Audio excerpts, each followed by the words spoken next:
Hey, my name is Melinda Russell, and I am obsessed with telling the stories of women involved in motorsport, young and older, from all walks of life, currently involved in a wide range of roles or sharing their stories from the past. I'm a wife, mother of 4 adult children, and a mama of 16. In 2017, I was searching social media for a group dedicated to women in motorsports. When I didn't find what I was looking for, I posted a message to a few racing pages to see if any women would like to connect with me. And now I have thousands of women and men who are part of the Women's Motorsports Network. As crew chief of the only media company dedicated to women in motorsports, I work from wherever my travels take me, publishing this podcast, the Women's Motorsports Network News online magazine, and Let's Talk Racing Live, my social media show. You will hear from women who share their stories from the grid of life, how they manage the messy and memorable moments of family, work, and racing. You will hear their tried and true secrets of success, and many other topics like friendships, family, hardships, and heroes that women deal with to balance the seasons of life. So grab your favorite beverage, pull up a seat, make sure you are comfy, and get ready to be inspired and encouraged from the stories on the Women's Motorsports Network podcast. Are you a female in motorsports? GoFastGirls.com apparel for the race enthusiast empowers women to fiercely pursue their dreams in action in motorsports, instilling them with confidence and unwavering determination. A Go Fast Girls empowers incredible speed, unwavering effort, and success. Go Fast Girls has emerged as a prominent force uniting women from all walks of life who share a passion for racing. Check us out at GoFastGirls.com today.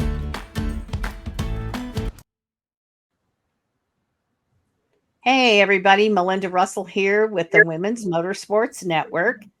And I have a couple of sisters here. I have Megan and Rachel Carpenter, right? Carpenter. Yep. Yeah, I always have to make sure I have your last name pronounced correctly because even though it looks easy, sometimes it's not. So I always want to make sure I have that right. And we're going to learn a little bit more about each of them. So Megan, we're going to start with you. And then Rachel, you can respond when Megan's done. And I know some of it might be the same because you're sisters, but go ahead and answer anyway. So tell me about yourself, your family, your pets, anything that you're willing to share about yourself. All right. Well, right off the bat, born and raised right in Lansing, Michigan. And we moved out to Lanesburg, Michigan, about middle school time frame. I'm about 3 years older than Rachel. And graduated from Lanesburg High, went to Ferris State University, graduated there with a automotive management degree. And straight out of college, ended up right with Stalantis, which is, with many words, FCA, Chrysler, Mopar. Ended up with them, have been working there for 7 years. They moved me down from Michigan down to Lexington, Kentucky. So we've been here about 7 years. Me and my husband, who we met back in racing when we first started. So way back in like 2009 timeframe. So now we're down here. We're married. We have 2 dogs, and which have kept us plenty busy besides work. But other than that, that's pretty much, we don't have any kids. So it's just the 4 of us here, but like I said, we've been here for going on 7 years, and it's been quite the whirlwind. Yes, I'm sure. So Rachel, are you still in Michigan or did you follow your sister? I'm not. We Greg and I, my fiance, we went to Kentucky for about 1.5 years for a job opportunity, and then shortly thereafter had to relocate again for another job. So now we're in South Carolina. I've been here for almost 1 year now at this point. So far, I mean, South Carolina is great so far. Really, I think the biggest downfall is not being able to get to race as often as we used to. But same storyline as Megan. I did like a 3-in-1 program with a community college, and then I transferred to Northwood University, and I I also got a business management degree. It seemed like a safe bet, safe opportunity. So I did that. Now I work for Brown Foreman. They own Jack Daniels and Woodford Reserve. So work in supply Okay. chains with them. It's been pretty great so far. Heard of Jack Daniels and Woodford Preserve, because if you've been through Kentucky or Tennessee or anywhere in that area, you're going to be especially more familiar. I think everybody knows who Jack Daniels is. Yeah. And do you have any pets, Rachel? Yeah, we've got 2 dogs, a coonhound and a bloodhound there. They're pretty lazy, Okay. but no kids Perfect either. kind of dogs for Kentucky and Tennessee, right? Exactly. Yeah, for sure. That's cool. So, Northwoods University, I'm familiar with that. I actually did an interview with a gal. They had an automotive program at the time, and so we interviewed her. So, yeah. So, what do your coworkers think about you racing? For me, I work remote, so I don't interact with a whole bunch of my coworkers on a day-to-day basis. But like when I first interviewed with Brown Foreman, I had one of my trophies behind me, and every person I interviewed with asked me what the trophy was for. Um, but That's I cool. think anybody you come across that you tell that you race, I think their first reaction is always, "Oh, horse racing." No, I Oh, race sure. cars, and yeah, Yeah, it sure. Where always seems you like a live, hot that's topic when you bring it up. yeah, where you live, that's what they think of, isn't it? Is horse racing and not car racing. Yeah. Megan, what about you? What do your coworkers think? So, with my job, I work also remotely, but I have about 20 dealerships that I oversee. So I'm out and about quite a bit, and it's quite funny that you find a lot of these little connections as I go around and talk to them, and it's been a good benefit with me because it's given a common ground with a lot of them Mhm. because I work in the service and parts side. Okay. So the racing in and of itself is obviously an interest point with a lot of them, as well as just having that technical background because of racing has helped a Mhm. lot.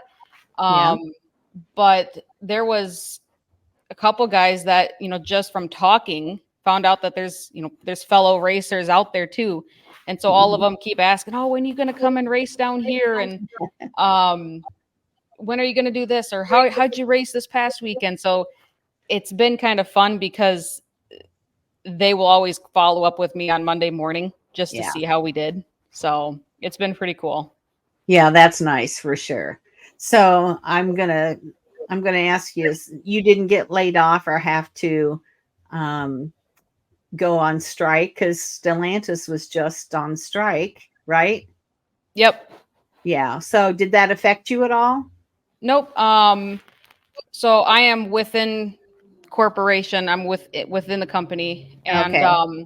so a lot of it was just kind of helping dealers get through it. Just kind of holding each other's hands and working our way through it, Yeah. and Okay. navigating those waters. And Yeah. things have fortunately have calmed down. So Yes. um, should be some smooth sailing ahead. Okay, good. Good to hear that because I live in Kalamazoo and I'm only a couple hours from Detroit. So it was in the news every day, all the time, about it. So I'm glad it's settled and getting straightened back out. So, which one of you started racing first? So actually, we both did kind of at the same time. So um, to the start of it all, so there was a quarter midget track. It's a quarter-sized version of a midget, essentially, or a sprint car. And we lived right down the road from this racetrack, right behind. It's called Reno's North on the north side of Lansing, which back then it was called Richards, then Rookies, and then Reno's North. But there was this quarter midget track back there, and my dad just so happened to see some trailers back behind the building, drove back there, saw it, thought it would be something that would be a fun kind of family sport to keep us all, close knit, Yeah. and brought the idea back home to my mom, and she was a little hesitant by it, but she kind of gave in eventually, and so we ended up getting our first car on my 10th birthday. Okay. So technically we both started at the same time. The only difference is I was in what they called senior novice, and she was in Rachel was in junior novice, which was just because of our age. Okay. So you drove the same car? Yep, we ended up racing. So we finished the year in the same car. So that was kind of interesting because both classes had different restrictor plates in it. So while one of us was jumping out and the other one was getting in, my dad was swapping out restrictor plates so that we Okay. could both race, because actually both races were back to back. So after those couple of months, that's when my dad was like, no, no more, we're getting another Yeah. car. So that Christmas, the funny story behind the Christmas event with the second car is that he ended up getting a second car and getting them both painted so they would match. And Oh. he had them sitting on our back porch on Christmas Eve. There was nothing in the radar. Everything was going to be clear. We're going to be good to go. Come out, that following morning and flicked the porch light on, and there was about 6 inches of snow in both cars. Oh. Yeah. So they were buried. They were hidden in the snowbank. Yeah.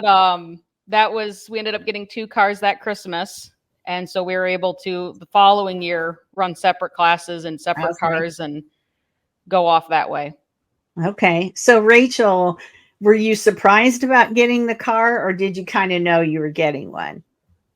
I don't remember. I do remember though, like our parents kept poking us to go and keep looking, keep looking, keep looking. I was like, I don't see anything. It was like at this point it's like black outside, so it didn't take till, gosh, I don't know, like 8, 9, 10 o'clock in the morning before we could actually see what it was. But Okay. I remember. So Megan, she was the first one to get 2 cars to run 2 different classes, and I remember one. It was like a regional event, and I didn't finish very good. I didn't make it to the feature. I'm like, Dad, this isn't fair. Why does she get 2 chances and I only get 1? So, and that's how I got my second car. And then we both ran 2 cars till Okay. we were done with quarter midget. And is it just the 2 of you, or do you have any other siblings? No, just the 2 of us. I don't think my parents can afford a third one race. Yeah. Well, the only reason I wondered is because sometimes, there's another sibling that has no interest in any of it. And so sometimes we don't even remember to mention that you have a brother or somebody else in the picture, So whatever Megan had, Rachel had to have too, right? Because you couldn't let her get ahead of you. 100%. Right. So your dad kind of is the one that inspired you to race, and you started in quarter midgets.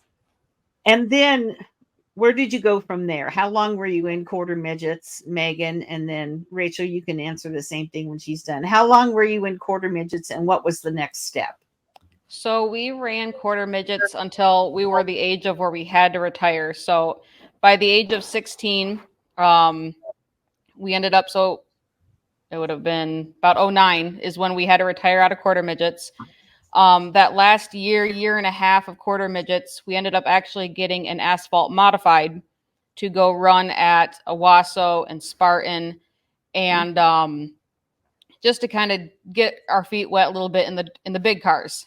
And it was kind of a funny running joke with everyone that I was running a car that to most people had more horsepower and was a bigger car than what normal cars are on the road. And I didn't even have an ID. So would run that for a couple of years out of the quarter midgets. And then once we retired, moved straight into that full time for about 8, 9 years before we started dabbling into other divisions. Okay. So Rachel, did you stay in quarter midgets after Megan moved up? So there's that 3-year age gap between us, and I know when Megan got into the mod, it was tricky because she was racing the big tracks, and I was still too young to race them. So I did quarter midgets for I think another year, and then I got into the 4-cylinder class. I think that car had more DNFs than it did finishes. But then I also got into the asphalt mods. I did that for about a year and a half, I think, and then we went to sell the quarter midgets. And the guy who had bought a quarter midgets from us had known somebody who had a dirt late model, Andy Stebbings, and he talked to Andy. Andy got me a chance to hot lap the late model, and we never looked back on asphalt racing. No. Yeah. So you both raced on dirt, Megan, you and Rachel both? Yep. Shortly after she had that opportunity, I think it was 2, maybe even 3 years after she started. Same thing. Andy Stebbins had another vehicle or car lined up that, he was a very big promoter in getting women into the sport. And like I said, he had another car lined up. He's like, give it a shot, see if you like it. And it was funny because at the time I was very much anti-dirt. It was a, dirt's farming, asphalt's racing kind of thing. Yeah. And finally get guys like, all right, I'll drive it. I'll try it. And haven't looked back since. Honestly, the dirt's been just so much more fun than the asphalt. So same thing with like her. Where did you race then? If you were racing dirt, Rachel, what tracks were you guys at? That first handful of years, our main tracks were Crystal and Tri-City. Did that for, I don't know, a handful of years every Friday and Saturday. Really Crystal's our home track, but we do I-96 and Merritt a couple times. I think we've done Thunderbird a handful of times, Winston once. So mainly local, and then the last couple of years we've kind of dabbled outside of the state a little bit. Yeah. Yeah. Is there very many tracks in the Kentucky area, racetracks? There's at least 3 or 4 that I know off the top of my head that a lot of these dealerships ask, am I going to come down and race them? Our biggest hurdle is the fact that the cars are still housed in Michigan. Okay. And we currently live in an apartment. So don't think our neighbors would appreciate that too much. Probably not. So it's more of you really have to plan it out that you're going to do something on a special weekend or something. And Rachel, probably is that the same for you? Yeah, when we did live in Kentucky, like Megan drives up every weekend, so don't let her fool you. But so yeah, I was kind of driving up every weekend. I don't know, 3 weekends a month probably. But since South Carolina, it's same thing, and the cars are still in Michigan, so it's not a hassle, but it's so much longer. Driving up there isn't realistic. I can't take off after work one day and drive up there. So now it's a flight, and yeah. So now it's definitely more of a challenge, but it's still worth it. Yeah, for sure, because it gets in your blood, and that's the thing for sure. So if you could go to any track to race your cars, do you have a track on your bucket list that you'd like to race at, Megan? Mine is still Eldora. Rachel's had an opportunity to run there a couple times, and just because of scheduling not lining up, I was not able to run there. So that's still a big bucket list item. Notched one off last year, which was down at in St. Louis. We ran the Dome. So that was a big humbling experience, being able to, rub elbows for the first time, for me anyway, with some of, the best in the business. Yeah. And just me driving into the building, just me, my truck, my car, my trailer. And so that was a pretty cool, humbling experience, but Eldora is still top of the list. Okay. Rachel, what about you? I'm sure there is a track that's probably on my bucket list. I don't know.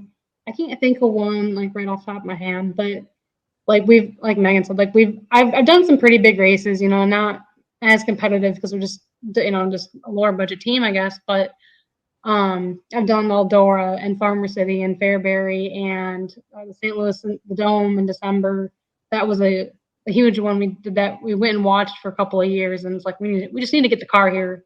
Yeah. So we did that. First time was a couple of years ago. Going back again this year. I don't know. Probably making a bigger show would be more the dream than another track. I'm sure there's another track I'd love to race on, but we've kind of knocked off a lot of them.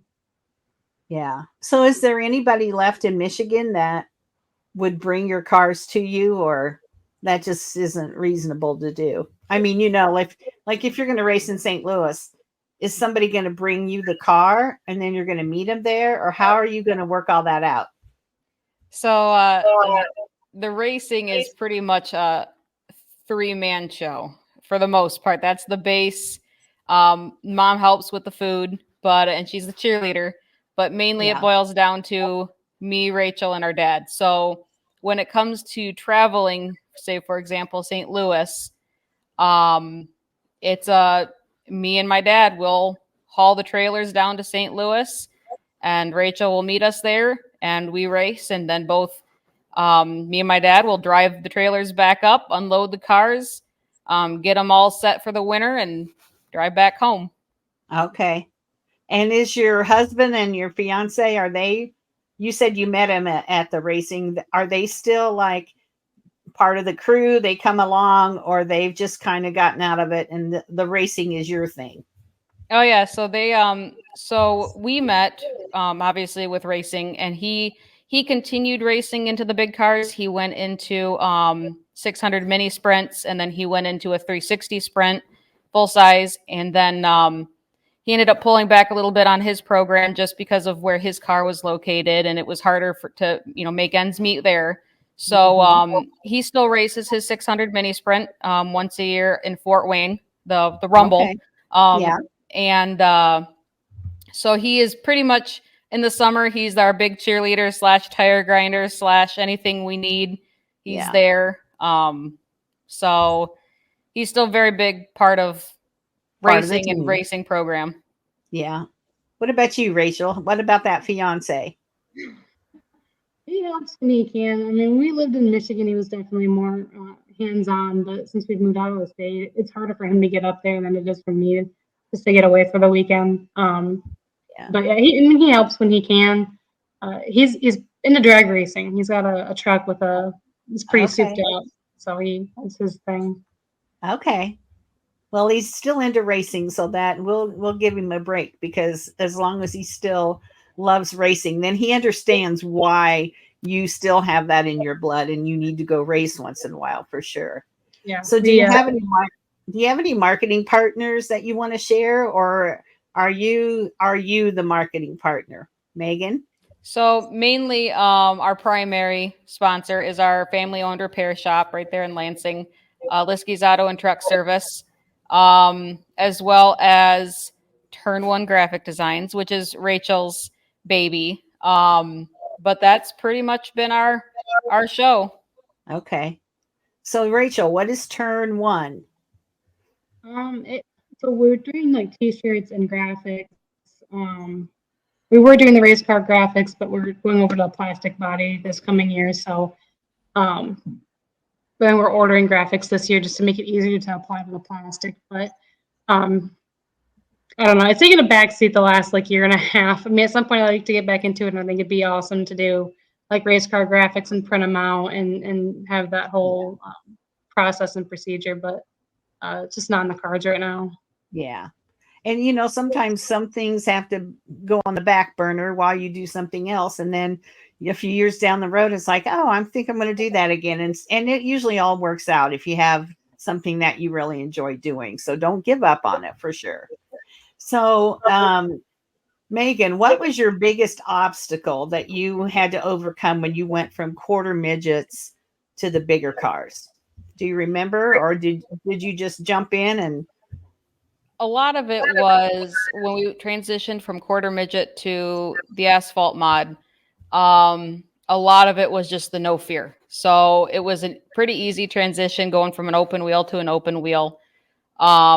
The throttle control was a new thing at the time, just figuring out, just can't wide open it anymore. And I think the biggest obstacle was between asphalt and dirt. A lot of people say with dirt cars and dirt racing in general, it's the driver that makes or breaks the car. Whereas asphalt, it's the car setup. You could have a really good driver, but if you're missing something in the car, you're going to be struggling. Whereas in dirt, you could have a ill handling car, but if you got the driver behind the wheel, you're going to make, forward movement. So it was the biggest hurdle was going from the asphalt to trusting the car, knowing the car to get sideways, letting the car do its thing, do its job, and prevent you from going in the wall. A little embarrassed to say I've done my fair share of tagging that wall, particularly There was one night with Rachel let me drive her car, and same thing. I got up to the wall, and your natural reaction is to let off the gas. And I let off the gas. The car came down off the bars and just turned right. And I was just an absolute wreck because I ruined her night. I ruined her, weekend. And she told me to suck it up and get back in the car. Don't let that affect you. So it was kind of funny that, the younger sibling telling the older sibling, suck it up and deal with it. But it was definitely needed at that point because it was definitely a challenging obstacle to try navigating. And once I finally got over that hurdle, everything started to click a little bit better. There's still some things that I have a bad tendency to do between asphalt to dirt. But just it's getting better. But you'll still run into that stuff because it's just old habits. Seat old time. habits die it's all hard. about Yeah. seat time. Yeah. Rachel, didn't that feel good to tell your sister off? I mean, she was all beside herself, and like I was like, it was at the time it was my car too, and it was like, man, you just junk my whole right side of my car. So Dad and I are back there with the drill bit and the rivet gun and hammering the sheet metal out. But when she just get back in it, quit your crying, get back in, and go and run some more laps. That wall ain't moving. Yeah. Yeah, and I'm sure that you felt really bad, Megan, and Rachel, you were like, well, geez, but it happens. It just happens. And no matter what, when you leave, you're still sisters, and you can't let that come between you for sure. So did you ever let her drive your car again, Rachel? I don't think so. No. Okay. I think at that point I ended up getting one. Oh gosh. So what's your favorite part of being involved in motorsports? I know you're not as involved, but you're still part of that community. So Rachel, what was your favorite part of being involved in motorsports? I mean, as far as like getting in the car every weekend, like, could we have gone and done concerts and football games and you name it? Sure. But there's always something about going to that racetrack on a hot, sweaty, sticky night, climbing in the car, putting your helmet on, smelling the fumes, there's just something about it. There's something that you can't really explain it until you do it. There's just that knit and grit and the determination and the passion for it. You just, okay, we sucked tonight, but why did we suck tonight? What can we apply till next weekend? And it was always still just that drive to get better and learn and be smarter for next weekend I think that's what really just kept us, for me, it kept me going over the last 20 some years. Yeah. And you really can't explain that to somebody who's never been, because they just don't get it. It's not like any other sport for sure. So Megan, what's your favorite part? My biggest thing, I think, that is my favorite is pretty much like any other female racer, being that trailblazer, being that, leading by example. There's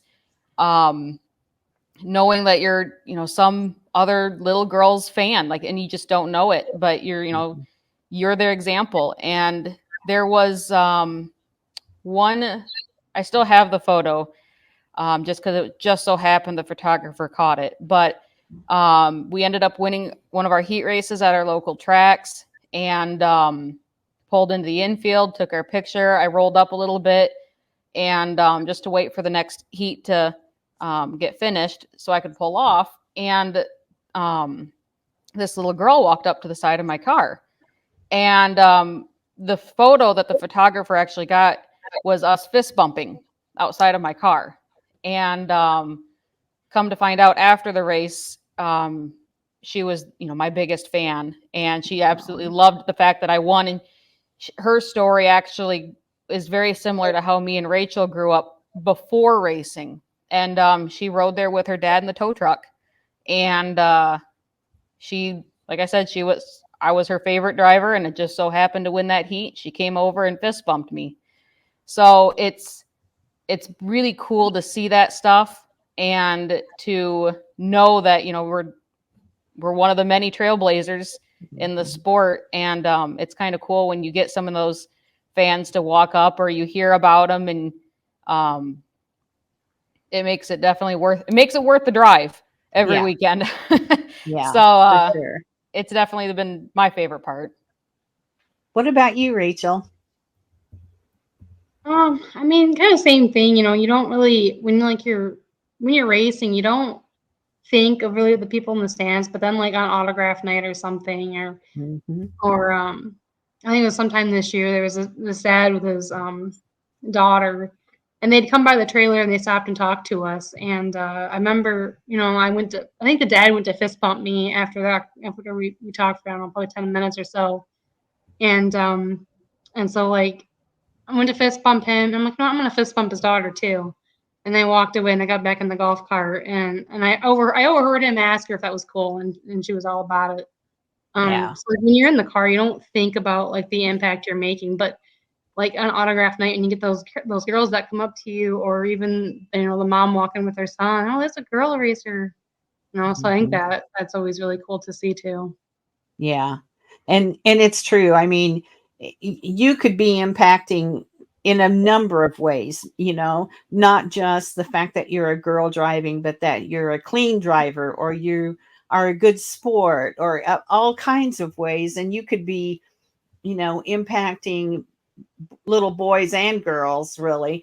And, you know, but especially little girls, because if they see a girl out there in a car racing, you know, that might just be all they need to be like, "Hey dad, I want to race a quarter midget, or I want to be like her."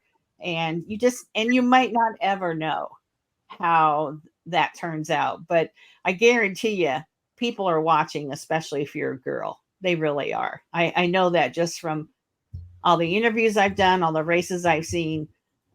Girls get some attention when they come off the track, or when the people in the stands realize that it's a girl. It's a different deal for sure.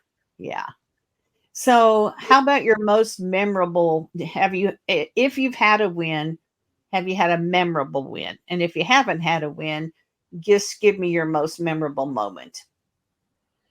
Megan? So my most memorable moment was actually when so the year before I ended up winning a feature there at Crystal, and it was, to me, it was special in the sense of the year before my sister ended up winning her first feature at Crystal, and you know, she became the first female, and then almost to, you know, that day to a year later, I ended up pulling out a win. So we became the first two sisters, and I remember that night because um, Rachel didn't make the feature that night, and she was up in the grandstands with my dad, and she was the first one down at my car, just punching me in the car, just yelling at me and hooting and hollering, and it was cool to see that. And is definitely, I had always struggled. I always came close, always came the, you know, runner up in a handful of races in the dirt car, and got snuck out with a handful of asphalt modified races too. So to finally be able to go from struggling so bad in the dirt car to finally being able to achieve that win, and doing it, you know, pretty much a year after Rachel, that was definitely a big win and confidence booster for sure. Yeah. Rachel, what about you? I think probably like my most memorable win for sure is definitely that first one I won at Crystal. You know, there was a couple cautions early in the race, and then, gosh, I don't know if you watch like the outside like camera view of the track. Like, I don't know if we had checked out, but it's like the car was just working so good, and I had gotten to some lap traffic, and I got hung up, and um almost got taken out. Almost. I went to the bottom. Car came down. We got tangled up. I got pretty much sideways, and still drove away from it. I'm like, at this point, I'm gonna ride. There's like 5 laps left. If someone's gonna pass me, they deserve it more than me, because I couldn't get around this car. And but I think that's probably my most memorable. I think probably the most like successful and like fun thing, if I can remember back, and being like on top of the game, was our first year in Palo Mid Michigan Raceway. they do their corn harvest every year, their final race of the year. And the first year we had ever ran it, it was like my second or third time in the car. And it was an old Rayburn swing arm with a 525 crate in it. So it didn't have a whole lot of power. It didn't get crossed up. Car just went straight and it was fast. And I led, it was a 50 lap race. I think we led probably 30, 40 laps of it. Caution came out. I didn't clean my tires off. I didn't know to clean my tires off and they sealed up. But that whole year after that, we pretty much dominated. I don't know how many features we won that year, but it had to have been at least 5. And then that second year for corn harvest came back around. And I remember because I was still in band in high school. And so we had a football game. I had to do the football game before I could leave to go practice the car. And I remember we got there. And when I rolled through the pits, apparently the story is that a whole bunch of people walked up to the fence and had their stopwatches on them. It was like I was the car to beat. We had dominated it all year. We were good last year. So it was just a really cool moment. That is cool. That is cool for sure. Yeah. So, what do you think about, I know it's hard. The cars are not handy. Do you think you'll ever, get to a place where you have your car and you're going to really try to get back into racing? Or are you just going to, race as much as you can the way things are now? Or what are your plans, Megan? So right now, we said this when we moved down here that, we were just grateful for, the opportunity to still run because you never know what, your next weekend folds, your next year. So just being able to still sit in the car was a win. 7 years later, we're still doing it. And so I don't know if the cards are in our hand to bring it down here. But we go up there regularly enough to still compete in points and still we're still very, very fortunate in that sense that we're able to do those things. Yeah. So it takes just a little bit more commitment because we're driving so much, but we have a good support system to be able to still do it. And we race a little bit more conservatively now just because it is just our dad working on the cars majority of the time. We do the best we can while we're still there. But at the end of the day, work comes first and adulting comes first. So we do what we can. And we run, like I said, we run a little bit more conservatively because we're a weekend to weekend team now. And it is what it is. And we would like to, at some point, move back up to Michigan. So that way we can be a little bit more competitive. But it's just more or less just see what the future holds kind of thing. Yeah. How about you, Rachel? Still going to make that trip up to Michigan and race. It's not just racing too. It's racing with our dad. Our dad eats, breathes, lives racing every day of his life. You can't call him and not have a conversation that doesn't include the race cars. So definitely still making that trip up there and doing it with him. At some point, we would love nothing more than to get our own car, whether that's, I don't know if a late model is really in our cards, but maybe like a crate mod, or we'd even love to get a 600 because we don't live too far from Millbridge, where we're at now. Mm-hmm. So I think a 600 would be a freaking blast. But maybe a 600 at some point, and then just as a filler when we're not up in Michigan racing. Yeah.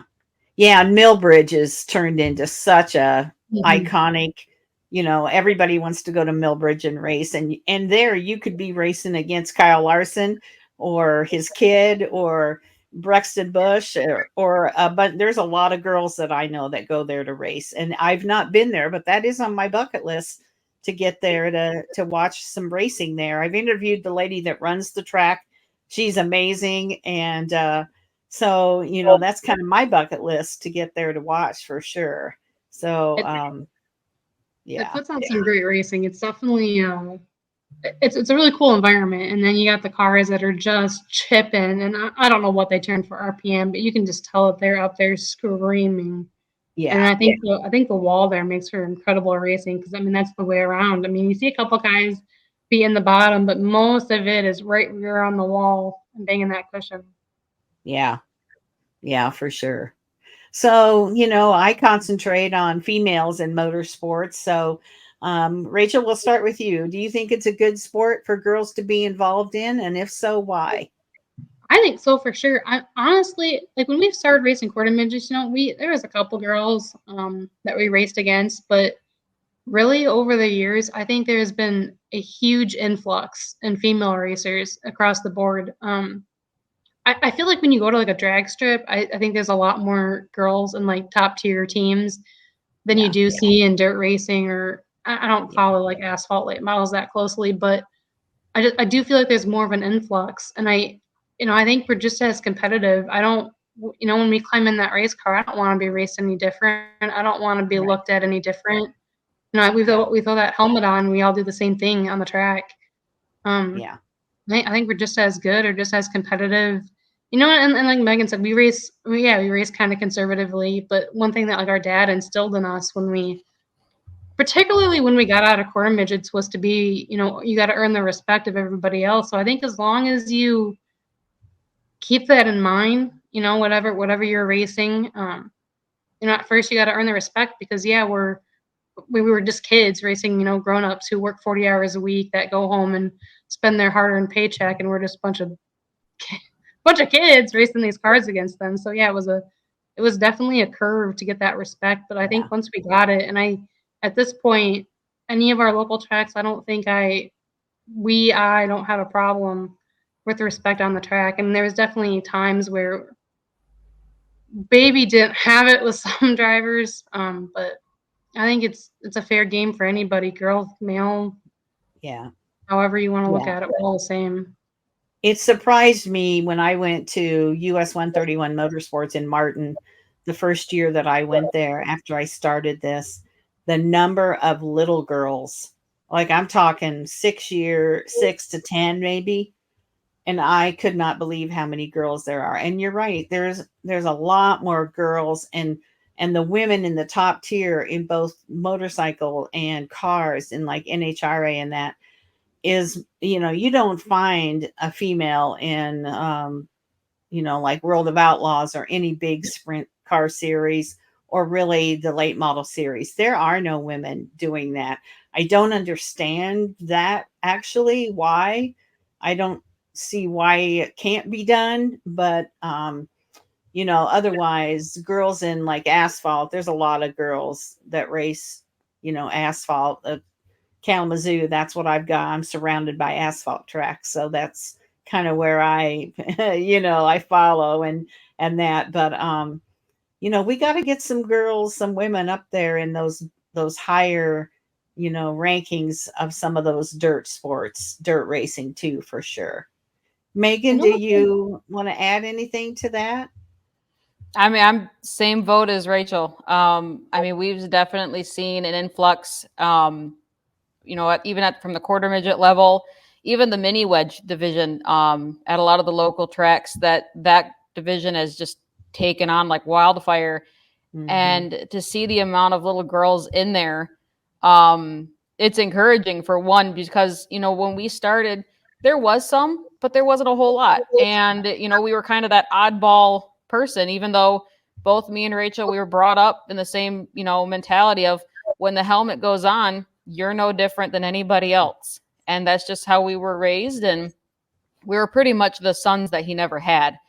And so we were in the same mentality of the whole, you have to earn your respect. You have to respect others. You're not out there just banging on people. And if you do, you deserve every bit of what you're about to get back. So, pretty much the same thing that Rachel said with that. Yeah, I agree with that. My granddaughters raced quarter midgets. They're probably a little younger than you. How old are you girls? So I just turned 30 back in August. And so you must be 27, Rachel. I am. Yeah.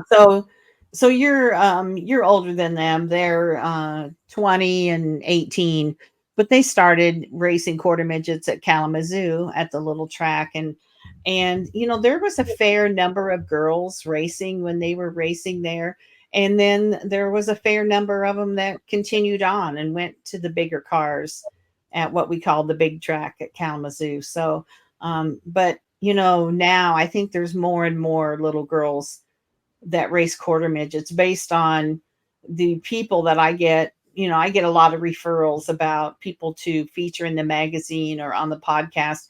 And there's a lot of little girls that race quarter midgets all over the country. There's some big quarter midget clubs. And so, you know, it's a good place for girls to start, I think, is in the quarter midgets for sure. Yeah.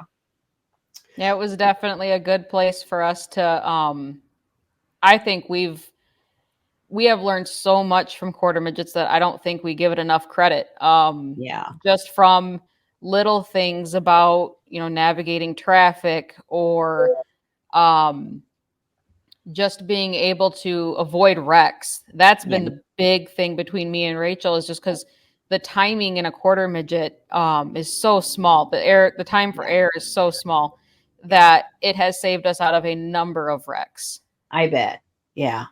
And you know, the tracks are so small that you have to be really your reaction time has to be really good for sure in the quarter midgets. And so that, I'm sure that helps you as you race the bigger cars. Yeah. So what about social media? How do you use it? If we want to follow you, um, tell us, you know, where to follow you on social media. So we do have a Facebook page. We will admit it has not been updated in a hot minute. That's been something that we need to get kind of on that a little bit better. But there is an M&R Racing page that's out there. And we do obviously update it a little bit more during the season. Yeah. But that's something that overall we should probably work on a little bit better, so at least people know where we're racing at Yeah. instead of, you know, the weekend of. But Yeah. that's pretty much it for what we got for social media. Okay. All right. That's good. So I'm going to ask you kind of a funny question. Aside from your cell phone, tablet, or computer, what is one thing you can't live without? Mm, Rachel, I think you can go first on this one. Lord, I don't know. I think Like what I can't Your live coffee out, pot? I don't know. I think the one thing I can't live without is it's kind of funny. It's actually my dog. um Oh yeah, he that's not is funny at all. he is a mama's boy through and through, and I always kind of joke that I'm his emotional support human and he's my emotional support dog, but we're combined at the hip. Drives me crazy sometimes, but And what kind of dog um is that? he is an Australian Shepherd mix. Okay. We rescued him shortly after we moved down here. He was when we. It was a funny story how we went there. It was one of those where we went. Rachel was actually with us and was more or less, let's just go to the Humane Society and just go see dogs. They're cute. Nothing will happen. And yeah, we walked out of there with a dog. Yeah. And a couple years later, the second one, we did the same thing. We didn't learn and went in and had found the other dog. So Yeah. we don't have a very good track record with humane Well, societies. but you know, they get your heart. They just wrap their little paws around your heart. I was never a dog person. My daughters had dogs when they were growing up, and it was like, okay, you take care of them. I'm not taking care of them. I really wasn't much of a dog person. And when I married my second husband, Mark, he was a big dog person. He never had any children, so the dog was his child. That dog passed away. And so what did we do? We went and got another dog, you know. And so the last couple winters we lived in our RV in Arizona. My youngest two daughters lived there. And so when we were out there in the winter at the RV resort, everybody had a dog and little dogs and the most adorable dogs. And I fell in love with these little dogs. And so last year at Christmas, my birthday's 5 days after Christmas, which really is a terrible time for a birthday. But I said, I want a Shih Tzu. And I had found one that was the last of the litter. And he is my emotional support dog and he's all of 8 pounds, you know. But you do get attached to him. And I don't know how I could live without him for sure. So I get what you're saying about the dog. And so, um, yeah, Rachel, do you have anything you want to share about that? I mean, same thing, dogs. I don't know if I couldn't live without it, but something that we've gotten recently that has been phenomenal is we have a pellet smoker, and so we've done a lot of smoking and grilling on that, and that's been a lot of fun so far. It's definitely Yeah. I don't know, I really like my pellet smoker. Yeah, Makes and those are really have become popular. My son-in-law has one, and I'll tell you, once you start cooking on those, you don't want to cook on anything else. No, Yeah, so it kills over a gas smoker. I mean, ours has probes and an app, and you can sit there and watch the food and get notifications on the whole thing. It's just really good. It's definitely better than a gas grill, but yeah, definitely a smoker. very, very cool for sure. Okay, so I'm going to ask you some fun questions now about your favorites.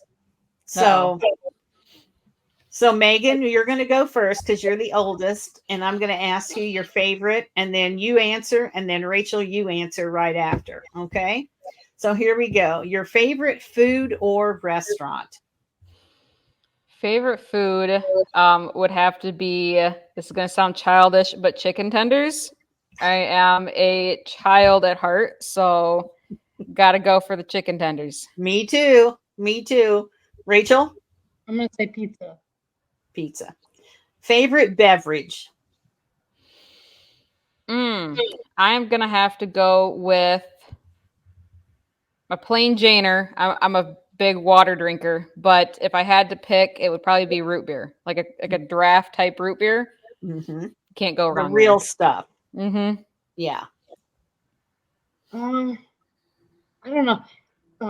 They have cheer wine in the South. I don't know if it's a Carolina thing, but cheer wine is right up there. Okay. All right. Favorite racetrack food and where? Oh, favorite racetrack food. Would have to go with just the good old hot dog. I mean, you get once in a while a track that you're a little skeptical about, but there's other tracks that you can't go wrong with a good hot dog. And it's just like going to the ballpark and watching baseball. I might not want a hot dog when I'm at home, but you smell them, you're outside. Nothing better than a hot dog. Yeah. Rachel? I'm gonna say track nachos are a good walking taco. Attica has a pretty good walking taco, so I'm gonna go that. Okay. Nachos. Megan, favorite color?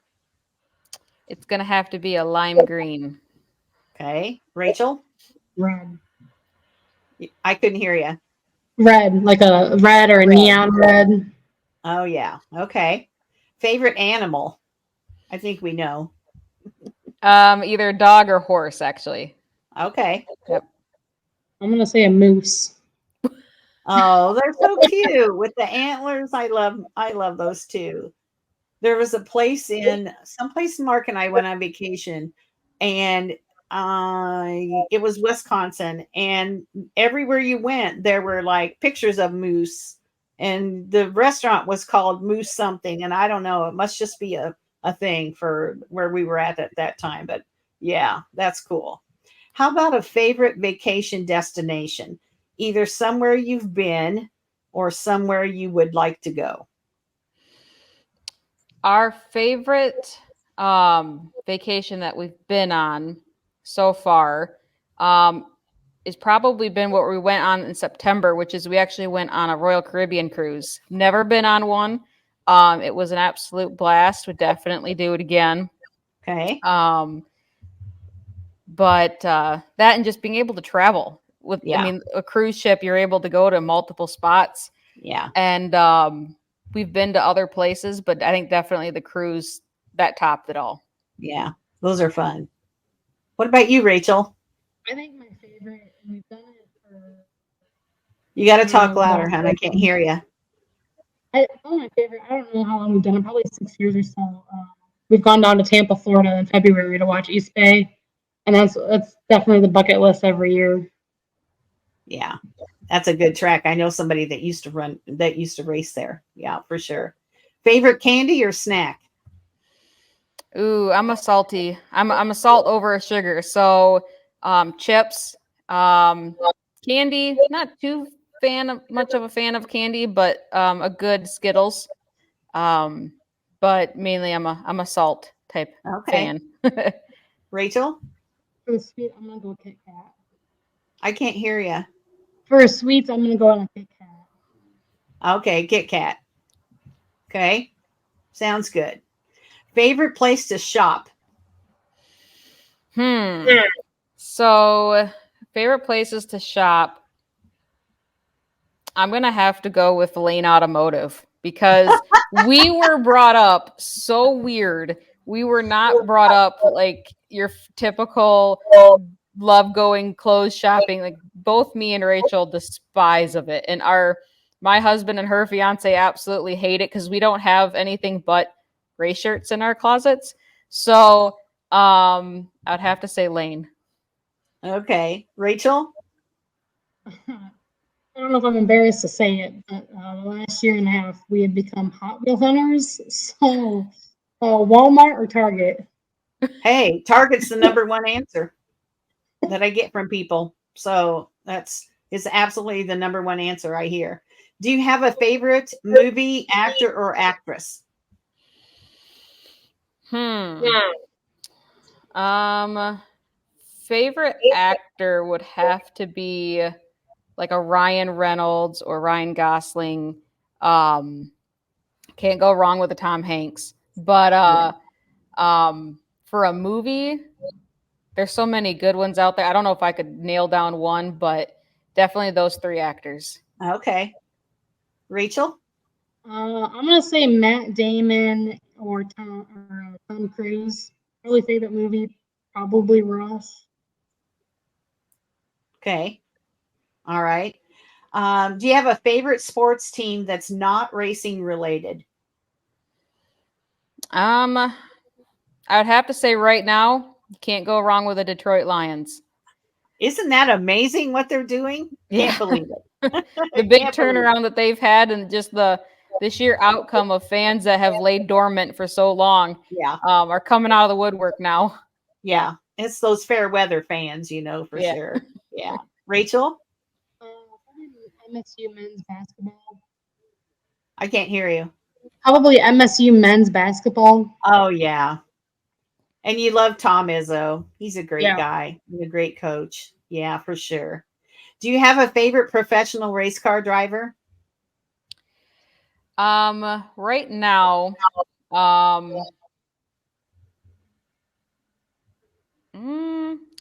mean, it's always will be your typical your Dale Earnhardt Jr.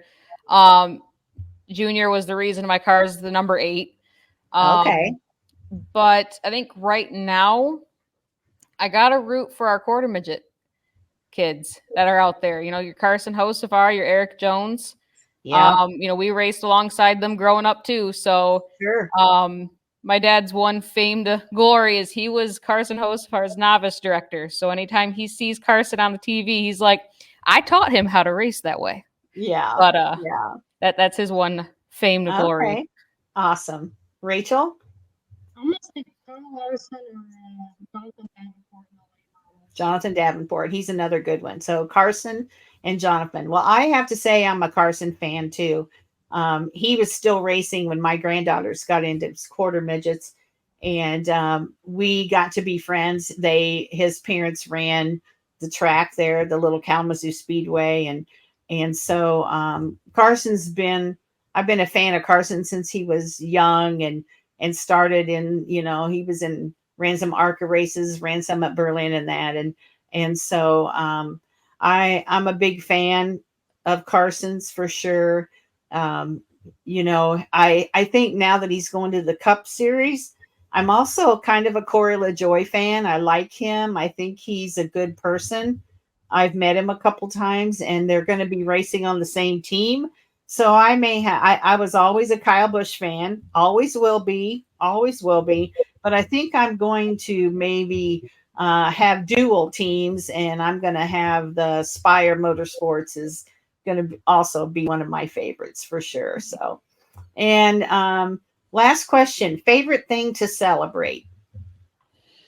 Favorite thing to celebrate would have to be, besides a feature win, would have to probably be my wedding anniversary. Just because we've been together for so dang long. We're practically before high school sweethearts.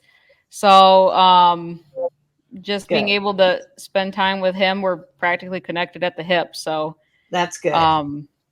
I'd have to say wedding anniversary, as cliche as that sounds. No, I think that's wonderful. And Rachel? I was thinking more along the holiday line, but Christmas, I may or may not have already been listening to Christmas music. So Christmas for sure. And you know what? I don't think they've started Christmas music here yet, but I do think that as soon as Thanksgiving's over, it's on. It's like Thanksgiving, the day after Thanksgiving, I think all the radio stations that do Christmas music, it's there. Yeah, for sure. And hopefully maybe this year there'll be some new songs or different people singing some of the songs, because some of them get kind of old after a while. And I love Christmas, but some of the music does get old after a while. Yeah, after Thanksgiving, it's fair game. Yeah, it is for sure. For sure it is. Well, Megan and Rachel, I have really enjoyed talking to you. It's nice to see sisters who can race with each other, against each other, and even you don't live in the same town, but you still try to get together with your dad, and it's a family thing. And I like seeing that. That's a good example for some of those younger ones. And it's a good example for some of those parents that it's a sport that it's not just a little kid sport. It's not just baseball or some sport that the kids are going to grow out of. It's a sport that you can be however old and still be a family race team. And so I love seeing that about the two of you. I've really enjoyed getting to know you better. And, maybe when you come back to Michigan sometime, if you're racing, you're going to have to let me know, because, I'm here all summer and I like going to tracks that I haven't been to before. So you'll have to make sure you stay in touch with me about that. And one thing that we try to say, the Women's Motorsports Network is a family. The people that we've interviewed, the people that we've met, they become your family, your race family. And so now that you've been on the show with me, you're part of the family. So welcome to the family. Well, thank you. Traveling to racetracks is coming to an end. So now it's time to think about where you're going to go to relax and enjoy your time off. Someplace with a beach like the Bahamas? How about a destination with lots of golf courses? Or do you want to go somewhere romantic like Paris? If you like to hunt, there are a great many destinations where you could do that, as well as fish, snowmobile, ski, or just relax in a cabin in the woods surrounded by snow. If those destinations don't appeal to you, the Women's Motorsports Network official travel agent, Brittany Heisinger, knows some wonderful places where you could enjoy yourself. Give her a call at 602-291-5144 or find her on Facebook at Smart Moms Travel with Brittany. That's 602-291-5144. And on Facebook, it's Smart Moms Travel with Brittany. That's BRITTANY. And tell her you heard about her from the Women's Motorsports Network.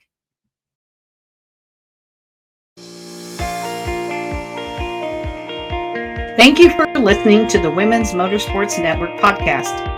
Subscribe to my show and follow me on Facebook, Instagram, LinkedIn, and YouTube. If you or someone you know would like to be featured in the Women's Motorsports Network News online magazine, this podcast, or Let's Talk Racing Live, my social media show, contact me via Messenger on Facebook at Melinda Russell, or send me an email at womensmotorsportsnetwork@gmail.com.